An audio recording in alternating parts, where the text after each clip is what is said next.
Hi everyone, welcome back to another episode of Spectator Sports. This is Sebastian Fonseca. Before we get into a loaded episode for you guys today, take a look at our Instagram and TikTok pages and follow them. Link is in the description below.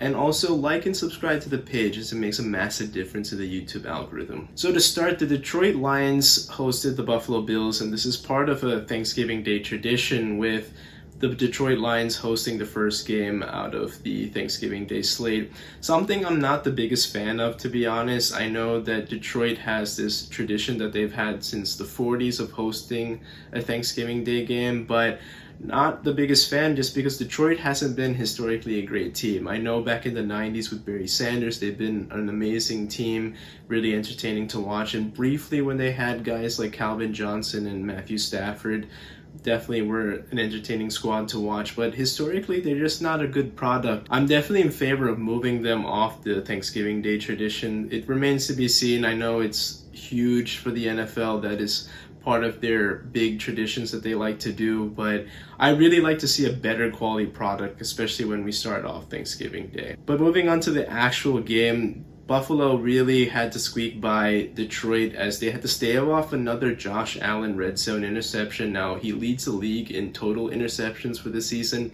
sharing that lead with Davis Mills, who we know is not that great of a quarterback for the Houston Texans. And this continues to be a big concern for me as the Bills continue to be a team that underperforms, especially in the regular season.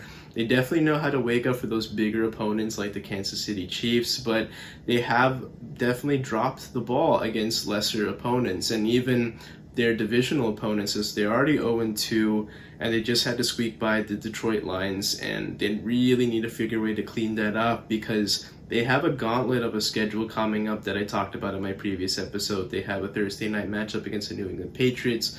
Miami and New York are on the way to Buffalo, so they have to defend home field advantage and try to get that division lead back to put pressure on Kansas City. And if Kansas City can falter at least for one game, they get that home field advantage back, which is just so vital, especially when you have a home crowd like Orchard Park.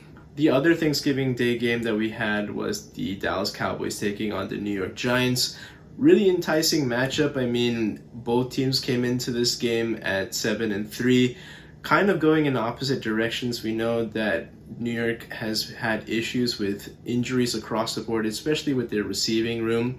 They actually had a pretty good start to this game as they were up in the first half, but in the second half, Dallas really flexed their muscles and showed their superiority over their division rivals as CeeDee Lamb, put on a show. He had acrobatic grab after acrobatic grab. There was an interesting near touchdown that was a really nice one-handed catch. Seemed that he got the feet inbounds, but apparently the way the rules are, it was actually that he didn't have control with possession and 2 feet inbounds at that moment in time, so it was deemed incomplete. But still, when you're trying to recruit a guy like OBJ, who many Dallas Cowboys players have been trying to recruit for the past few weeks, like Micah Parsons, Dak Prescott, even CeeDee Lamb himself, it would be a notable addition to add to this really talented squad, but they can still do a lot without him. And I'm not really sure what OBJ really has left in the tank, as this is his second ACL injury now.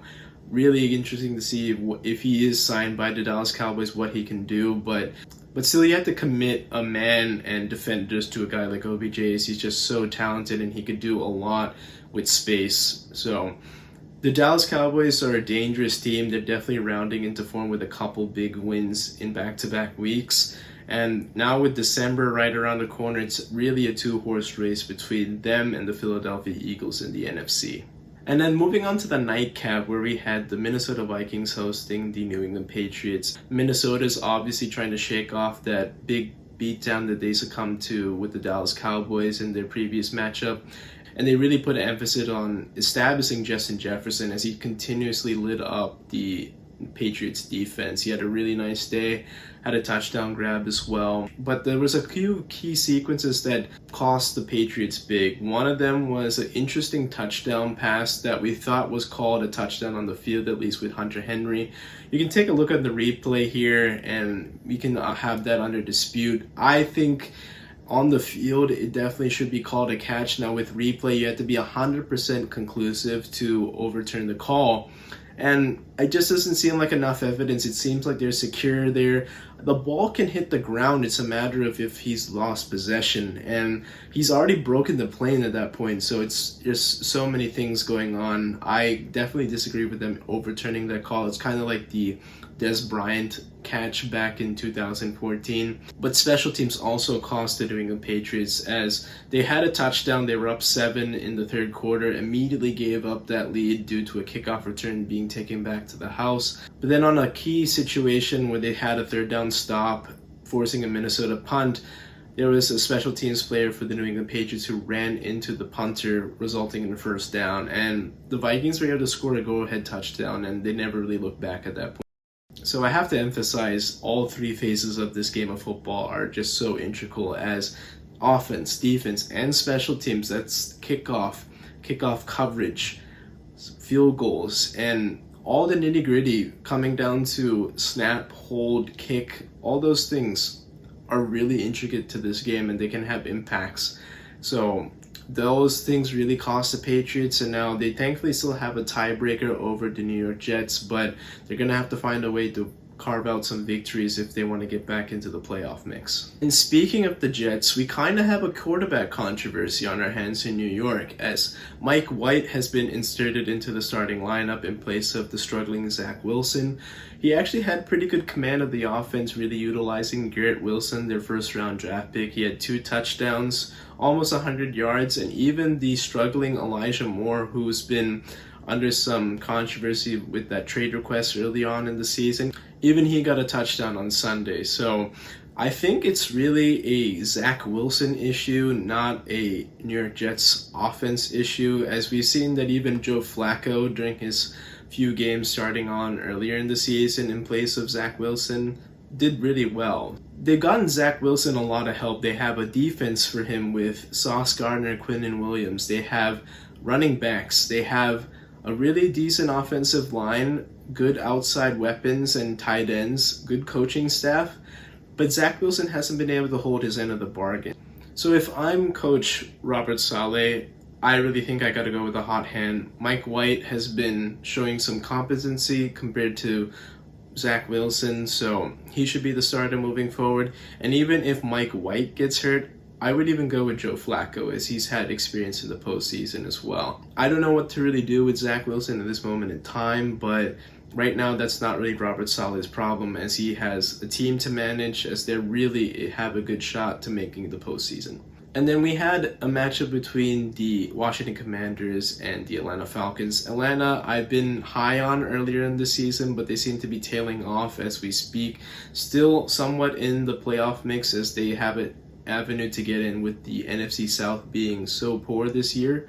However, I have to give credit to the Washington Commanders, as they were kind of left for dead after starting off 1-4. But since Taylor Heinicke has been the starter, replacing an injured Carson Wentz, that has become a regular thing for Wentz's career, I think Taylor Heinicke deserves the starting gig moving forward. He's had the backing of Coach Ron Rivera. Has the backing of the locker room. Pretty good command of the offense. Not gaudy stats. I mean, he even has your given interception or fumble lost in the game, but still finds ways to win, and especially in clutch moments. So he's not a great quarterback, but he's good enough to win. And maybe looking forward, they can draft somebody, have him mentor the new draft pick, and then hand the reins over later. But for right now, this is Taylor Heinicke's gig to lose, and he definitely has earned it. As it compared to his backup, Carson Wentz, who used to be a guy that I defended routinely. He was a member of the Philadelphia Eagles. He did a lot with very little, especially in 2019, where he kind of dragged that team that didn't have any outside help to the postseason. But historically, he's been injury prone. We know that. He gets hurt at the worst times in the regular season. He's only played a few snaps in the postseason as a whole. He's choked in big moments, like last year when they needed a win against Jacksonville on the road. And now I think he's going to have to be relegated to a backup quarterback until some team has an injury where he can step in and start a few games, maybe win that gig.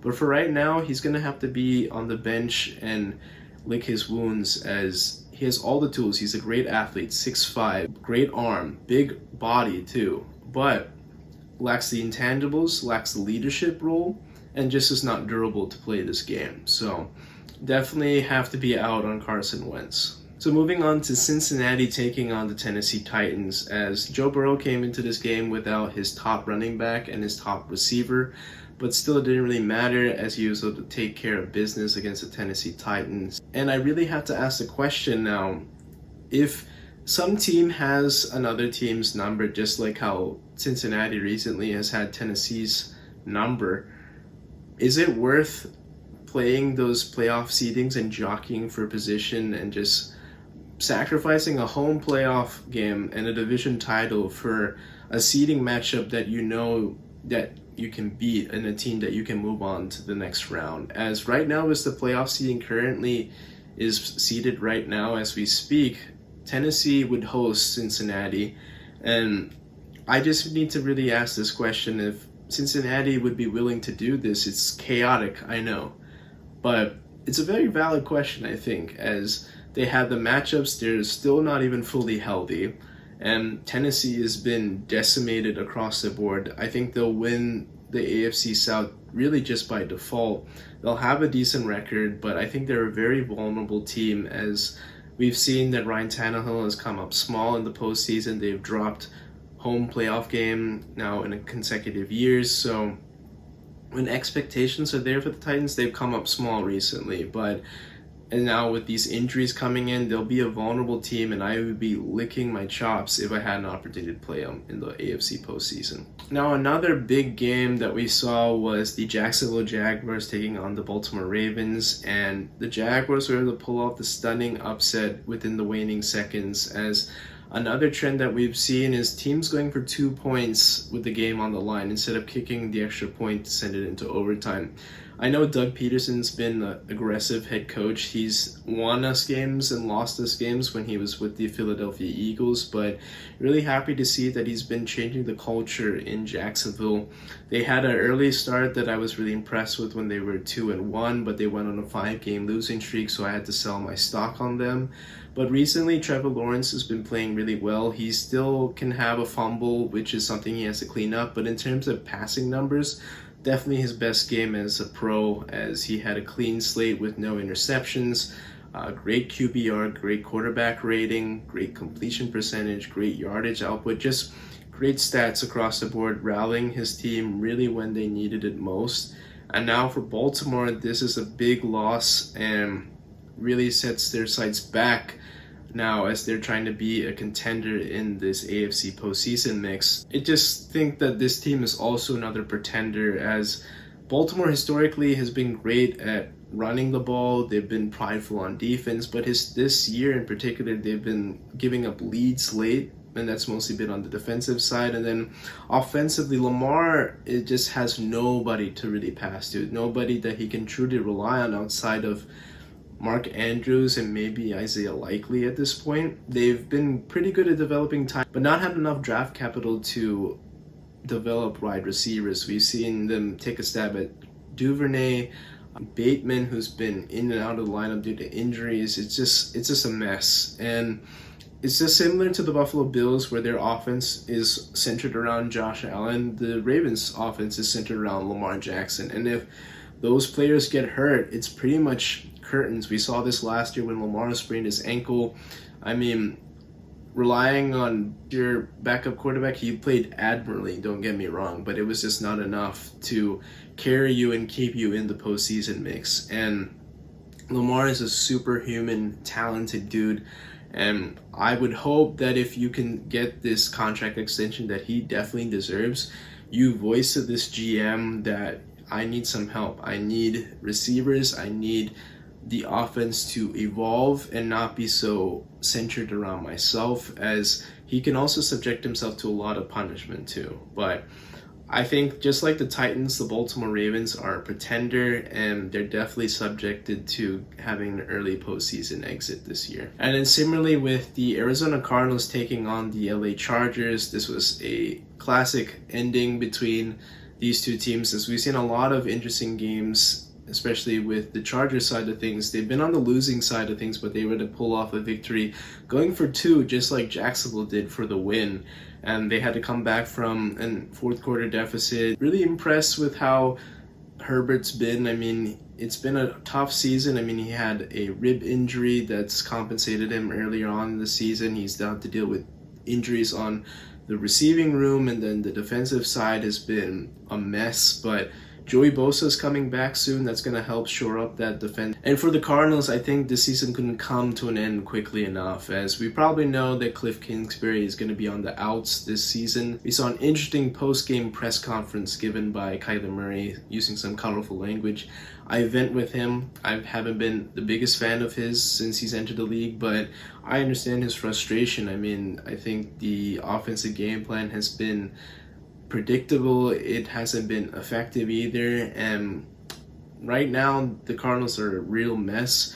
So something to keep an eye on, with both these teams still in the playoff mix. Maybe the Chargers more than the Cardinals at this point, but if both miss the playoffs, let's just say that, I think a name that you also have to keep your eye out for is Sean Payton to replace those head coaching vacancies that we could see. I think with the Chargers, it's been something that you have to maybe look into replacing Brandon Staley, as he's been too aggressive with these analytic and play calling duties. And with the Cardinals, it's just a mess, like I said, and a guy that would really help that would be Sean Payton. So he's a Super Bowl winning head coach. He's been great with somebody like Drew Brees historically, really turned around his career.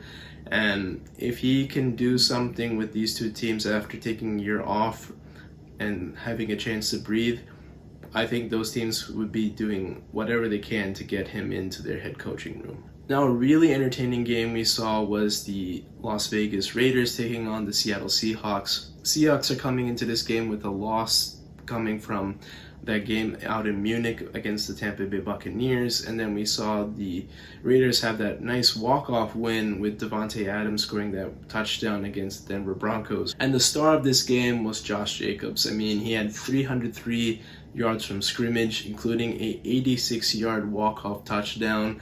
And shout out to Jakob Johnson, the fullback, who don't get enough praise today, as that position has been dying in this league, but still he had a great block on the linebacker to really open up a hole for Josh Jacobs, and it was over from that point. For Seattle, this is now a couple losses in a row, really concerning now, as they started off a couple weeks ago as division leaders in the NFC West, and now they're actually out of the postseason mix entirely. They have a couple games against the LA Rams coming up, so that will definitely help out their win total, as they want to sweep that team, and then they really need to find a way to be competitive and beat the San Francisco 49ers, not only to get back into the playoff mix, but win that NFC West division. Geno Smith has been concerning after having a pretty clean slate of games recently. Now he's had a key turnover against the Tampa Bay Buccaneers in the red zone that really thwarted a comeback attempt. Had an interception and a turnover in this game too. So that's something he has to clean up, but I'm still not going to sell my stock on Geno Smith, that's for sure. I think he can respond. I think that running attack needs to find a way to get going again, as Kenneth Walker is a big key cog in this offense. But look for Seattle to make some adjustments, as now with December right around the corner, we need to see how these teams make adjustments for the postseason. So a really funny sequence we saw in this game when Derek Carr threw an interception to Quandre Diggs. He was returning the ball into Raiders territory, and we saw Darrell Taylor, who was actually on the bench, run onto the field in excitement, and he was really hyped, and he actually started blocking the Raiders players, and this wasn't called. We didn't see any penalty for the Seattle side at all, but really, really funny. I understand that hype and that emotion. It was just so funny to see. I love it. And the fact that he got away with it, icing on the cake. But I wanted everybody to see that. I'm sure you've seen it probably on social media at this point, but just a really funny moment. Just made me laugh. And then the close, I wanted to talk about a really weird game on Sunday Night Football between the Green Bay Packers and the Philadelphia Eagles. The Eagles were sporting their all-black uniforms. They've been having historically an all-black shirt and pants game a couple times during their seasons, but this time with the new helmet rule, they're able to include a black helmet. And we've known the talk with the Batman. We have skinny Batman as Devontae Smith. We have the fast Batman with Quez Watkins, the swole Batman with AJ Brown. So a lot of Batmans on site at Lincoln Financial Field. And then a really weird game for sure, as the Eagles got off to marching right down the field, scoring a touchdown on their opening drive, turned an Aaron Rodgers interception into 6 points. And this really woke up the Packers as they got the screen game going, the running game going, and then within a blink of an eye, the Packers took the lead. And I'm totally shocked on my couch. I'm really wondering what can the Eagles do to respond. And then Jalen Hurts really took over the game. And this was a day to be known for the Eagles offensive line as they propelled the Eagles to a rush for 363 yards on the ground. Jalen Hurts himself, he had 100 yards on the ground after quarter number 1. So that is probably the most ridiculous stat line I've seen in terms of rushing output, especially from a quarterback in such a short amount of time. Credit to Jalen, he's been really smart with using his legs, and this was a day that he really wanted to utilize his legs as he finished the day with over 150 yards rushing. Miles Sanders had 140 some yards rushing with 2 touchdowns. And then Boston Scott and then Kenny Gainwell also had pretty good days. I mean, as a team, best rushing output I've seen, obviously. And then this is the first time a team has had this type of output since Harry Truman was president. Again, credit to the offensive line of the Philadelphia Eagles, probably the best in football, led by Jason Kelce and Lane Johnson. I really hope Lane Johnson gets some credit as he's been overlooked as one of the best right tackles in this league.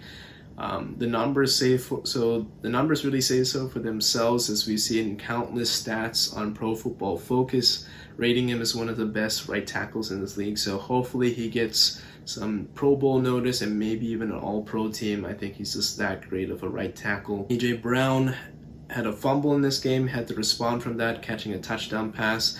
And then Quez Watkins, who really has responded after that fumble that he lost back on Monday Night Football. So credit to him. I mean, he's caught a touchdown pass against the Colts last week. He had a great touchdown catch this week. Really rounding into form, especially making up for that loss of Dallas Goedert, who's been missing some time with that shoulder injury. So this is his time now to blossom. I'm really happy for him as he's one of the fastest receivers in this league. And credit to him, he's been putting in the work and now he's actually getting some reps. In this game though, it was still mostly in the Eagles' favor after the second quarter or so, but after Rodgers got knocked out of the game with a chest injury, we actually saw a nice little cameo from Jordan Love as he had a touchdown pass to Christian Watson. So has to beg the question now, with the Packers mathematically out of the playoff mix, should the Packers go with Jordan Love moving forward just to test out the waters, see what they have? Either they can trade him. If he does really well, they can get some draft picks back, maybe utilize that for Aaron Rodgers and help him out, or maybe move off Aaron Rodgers. He is 38 years old, not getting any younger, has a lot of miles on that body, also wishy-washy about his playing time and his future. And the Packers invested a first-round draft pick in Jordan Love. Now, I thought that was a overpay at that moment in time, and he's looked shaky in his brief appearances, but in this season, he's matured. He started off as a 21-year-old rookie. He's just turned 24. He'll be 25 next season, a really mature dude. And I think he deserves a shot, whether it's with the Packers or with somebody else. There is some potential there. And definitely has a lot of good attributes. I mean, he threw a couple balls with a lot of zip on it. He can throw balls with different angles. So we'll see what the Packers do moving forward. But really, I would look for them to starting Jordan Love. And it's really up to the Packers to see what they want to do moving forward in terms of the quarterback room. And then transitioning to the NBA, the weekly Warriors watch that we've been having on this podcast. The Warriors are now finally above 500. Yeah, I know. It's a big feat considering the recent circumstances that we had, but their play has been really good. They've won 5 out of their last 6 and looking really impressive. Draymond Green has really picked up his play. He's actually shooting very efficiently, above 60% from the field, something I haven't seen from him in years. Showing some fight on the defensive end and kind of looking like the old Draymond. That's great for the Warriors. And then big shout out to Klay Thompson, as since that loss to the Phoenix Suns, he's been shooting above 56% from deep, really taking on that offensive prowess that we're used to seeing, as he had a game even that he made 10 3-pointers. So I think Klay has found his form. We'll see that in little pockets of time, as he definitely needs to take some time to rest, as he's an older NBA body for sure, coming off a couple injuries as well. But if this is the Klay Thompson that the Warriors are going to get, this is the dangerous team that I projected to win the Western Conference and even win the NBA championship. So I think at this point the Warriors need to get into the dance, and then they can utilize that veteran experience over the lesser experienced teams that make the postseason. And I'm a little disappointed. I was really happy to see the play of Lauri Markkanen and Jordan Clarkson especially, but now they've lost 4 straight, as they used to be the top seed in the Western Conference, but now they're all the way down to the 8th seed. So not really sure what they can do moving forward. I think they'll be a play-in team at this point, and that's still a lot of growth compared to a lot of projection that many people, including myself, thought, as I thought they'd be tanking for Wemby this season. And I think Lauri Markkanen or Jordan Clarkson could make the All-Star team this year, especially with Salt Lake City hosting the NBA All-Star game this season, as they have that affinity to at least 1 or 2 players from the host city being included on the All-Star team, as long as they're having a good season. And lastly, I wanted to talk about the Boston Celtics. They've been the best team after 20 games in this young NBA season, really finding the balance between Jason Tatum and Jaylen Brown. They're finding ways to utilize matchups. But definitely the Celtics team is the league's most complete team. There's just so many ways that the Celtics team can beat you. They have defense, they have shooting, they have experience, they have talent. I mean, really exciting team to watch, and they've been virtually unbeatable, except teams like the Chicago Bulls and the Cleveland Cavaliers have found a way to beat them twice. So really excited to see what the Celtics team can do, and I definitely think that they could be returning to the finals if they continue to play like this. And that's it for this episode of Spectator Sports. Thank you so much for tuning in. Take a look at our Instagram and TikTok pages, as we have some content regarding the FIFA World Cup on there. And until next time, take care and stay safe.